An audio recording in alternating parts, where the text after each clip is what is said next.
أشهد أن لا إله إلا الله وحده لا شريك له وأشهد أن محمدا عبده ورسوله أما بعد فأعوذ بالله من الشيطان الرجيم بسم الله الرحمن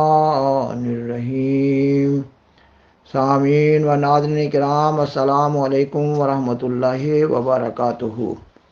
اس سے قبل گزشتہ 7 پروگرام میں سیدنا حضرت خلیفۃ المسیح رابع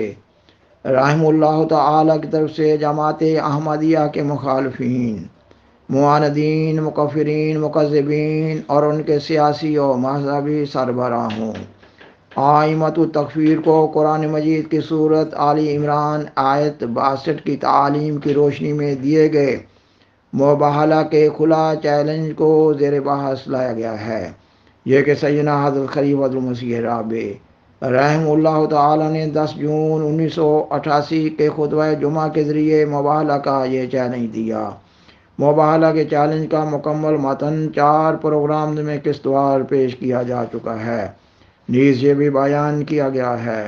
کہ مباہلہ کی اشاعت کے بعد کے حالات سے معلوم ہو رہا ہے کہ اس چیلنج پر مخالف احمدیت علماء نے ہیلوں بہانوں کا سہارا لیتے ہوئے راہ فرار اختیار کی۔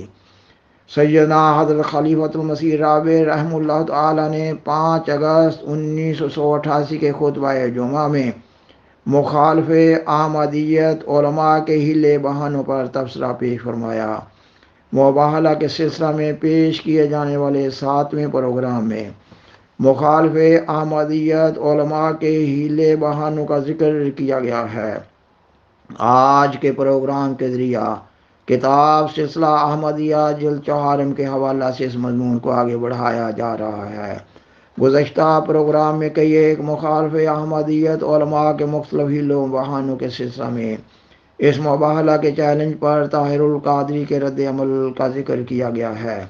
یہ کہ طاہر القادری نے اعلان کیا کہ فلاں تاریخ کو ہم منٹو پارک پہنچ جائیں گے۔ اس تاریخ کو مرزا طاہر احمد کا اپنے ساتھیوں سمیت رات کے 12 بجے وہاں موجود ہونا ضروری ہے۔ ان کے اس بیان پر جماعت احمدیہ کے پریس سیکریٹری کی طرف سے ان کے نام ایک خط لکھا گیا۔ یہ خط روزنامہ آغاز کراچی 24 اکتوبر 1988 میں شائع ہوا۔ نیز یہ خط ہفت روزہ بدر قادیان 17 نومبر 1988 میں بھی شائع ہوا۔ جماعت احمدیہ کے پریس سیکریٹری نے لکھا: جناب طاہر القادری صاحب، آپ کی طرف سے امام جماعت احمدیہ حضرت مرزا طاہر احمد صاحب کے مباہلہ کے چیلنج کے جواب میں جو اشتہاری قسم کے خطوط اور بیانات اخباروں میں شائع ہو رہے ہیں، ان کے مطالعہ کے بعد ہم پورے وثوق کے ساتھ کہہ سکتے ہیں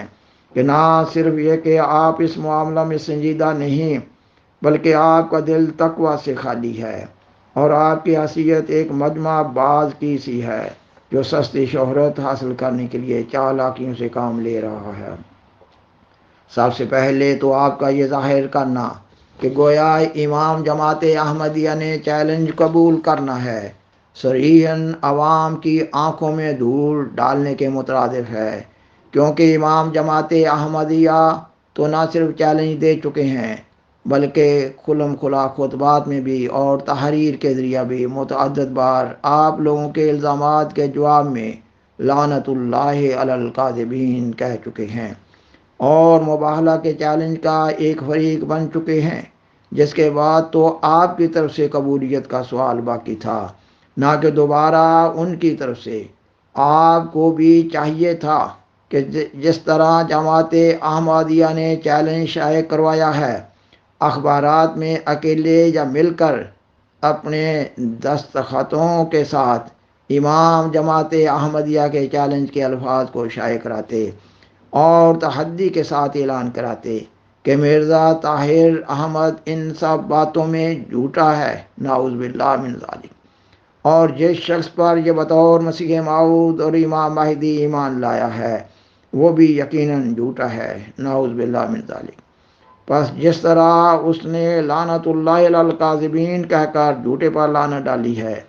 ہم بھی قرآن کریم کے بیان کردہ الفاظ میں لعنت اللہ علی الکاذبین کہہ کر پوری ذمہ داری کے ساتھ یہ اعلان کرتے ہیں کہ مرزا طاہر احمد کے دیے ہوئے مباحلہ میں جن الزامات کو وہ علماء کی طرف سے بہتان قرار دے رہے ہیں وہ سارے الزامات سچے ہیں، اور اگر ہم جھوٹ بول رہے ہوں تو اللہ تعالیٰ کی ہم پر لعنت پڑے۔ اگر آپ میں ذرا بر بھی تقویٰ ہو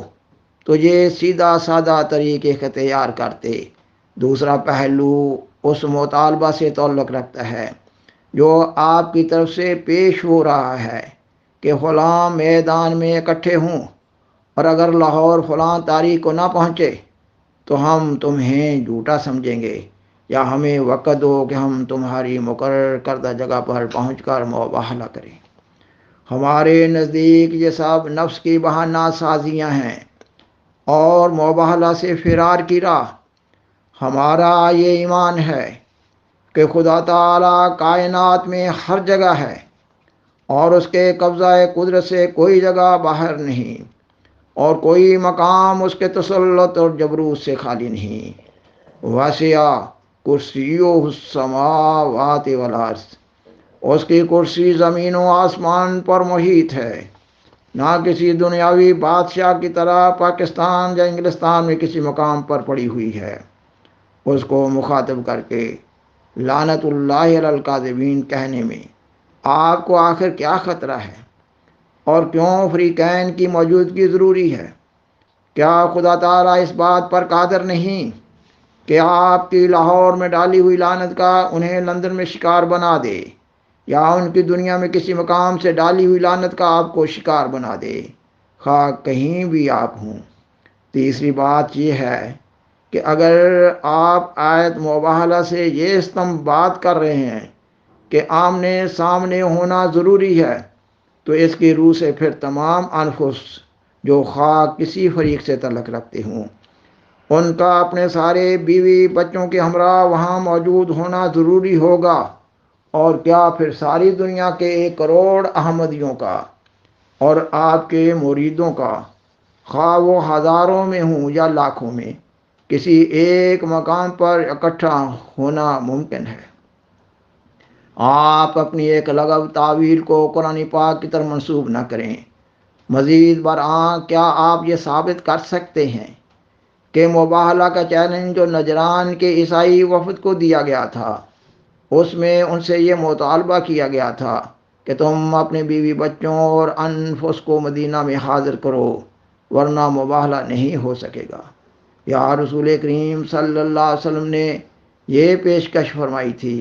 کہ آپ صلی اللہ علیہ وسلم اور آپ صلی اللہ علیہ وسلم کے اعزاء و اقارب اور دیگر مسلمان انفس سب نجران میں کسی جگہ اکٹھے ہوں گے۔ پس آپ ایسی لغو تعویل کرتے ہیں جو عقل اور واقعات دونوں کے خلاف ہے۔ بہرحال اگر آپ نے یہ فیصلہ کر لیا ہے کہ مباحلہ سے بچنے کے لیے یہ بہانہ اختیار کرنا ہے کہ خدا تعالیٰ نعوذ باللہ اس بات پر قادر نہیں ہے کہ وہ دور بیٹھے ہوئے لوگوں پر لعنت کے ابتحال کو قبول فرمائے، تو پھر ہم آپ کی توجہ قرآن کریم کی ایک دوسری آیت کی طرف مبذول کراتے ہیں۔ اللہ تعالیٰ فرماتا ہے، ان زعمتم انکم اولیاء للہ من دون الناس فتمنوا الموت ان کنتم صادقین۔ سورۃ الجمعہ آیت 7۔ آپ چونکہ سمجھتے ہیں کہ آپ مرزا غلام احمد قادیانی اور ان کے متبعین کی نسبت خدا تعالیٰ کو زیادہ پیارے ہیں، لہٰذا اس آیت کی روشنی میں موت کی تمنا کر کے دکھائیں کہ اگر آپ اس دعویٰ میں جھوٹے ہیں تو اللہ تعالیٰ آپ کو ایک عبرتناک موت دے کر دنیا کے لیے ہدایت کا موجب بنا دے۔ ہم چونکہ قطعی طور پر یقین پر قائم ہیں کہ مباحلہ کے لیے کسی ایک جگہ اکٹھا ہونا ضروری نہیں، اس لیے امام جماعت احمدیہ نے جو پیشکش کی تھی اس میں کوئی ایسی شرط نہیں رکھی تھی، اور وہ خود اپنی جماعت کے ساتھ 10 جون 1988 بروز جمعۃ المبارک جھوٹے پر لعنت ڈال کر مباہلہ کا ایک فریق پہلے ہی بن چکے ہیں۔ پس اگر آپ میں اخلاقی اور ایمانی جرت ہے تو آپ بھی صاف صاف اعلان کریں کہ آپ کو یہ دعوت منظور ہے یا نہیں۔ سامعین و ناظرین اکرام، جماعت احمدیہ کے پریس سیکریٹری کے خط بنام طاہر القادری کا تھوڑا سا حصہ بھی باقی ہے، جو اس پروگرام کے لیے مخصوص وقت کو مد نظر رکھتے ہوئے چھوڑ دیا گیا ہے۔ بہرحال ایک چھوڑے ہوئے حصہ میں طاہر القادری صاحب کو نصیحت کی گئی ہے کہ وہ تقوی سے کام لیں اور اللہ تعالیٰ کی ناراضگی سے بچیں۔ بالآخر درخواست ہے کہ برائے مہربانی اس پروگرام کو دوسروں سے شیئر کریں اور عذرائے کرم اس چینل کو سبسکرائب کریں۔ جزاکم اللہ تعالی احسن الجزا وآخر دعوانا ان الحمد للہ رب العالمین۔ والسلام علیکم ورحمۃ اللہ وبرکاتہ۔